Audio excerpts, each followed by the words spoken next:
கடவுளுக்கு பயந்து நடங்க. அவன் பாப்பா, எங்க அப்பா கடவுளுக்கு பயப்படுகிறவர், எங்க அம்மா கடவுளுக்கு பயப்படுவாங்க, எங்க அம்மா கடவுளுக்கு பயப்படும். நீ ஸ்தோத்திர கடவுளுக்கு பயப்படலைன்னா உன் பிள்ளை எப்படி கடவுளுக்கு பயப்படும்?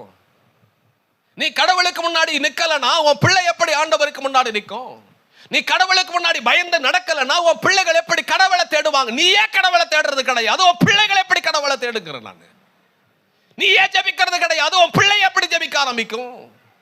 நீ 5 நிமிஷம் ஜெபம் பண்ற, 10 நிமிஷம் ஜெபிக்கிற, உன் பிள்ளை 2 நிமிஷம் ஜெபம் பண்ணும்.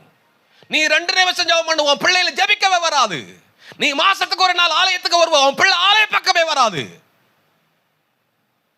முதல்ல நோவா தன் பிள்ளைகளை வளர்த்துக்கிற, நோவா தன் குடும்பத்தை குறித்து அவன் நல்லா அறிஞ்சு வச்சிருந்தனால தான் நோவா கடவுளுக்கு பயந்து நடந்த. பேசிக்க பாருங்க, பைபிள் சொல்லு பாருங்க, நோவா கர்த்தருக்கு பயந்தான். நோவாவுக்கு தேவன் அவன் குடும்பத்தை தான் காப்பாற்ற தேவன் தீர்மானம் பண்ணினார்.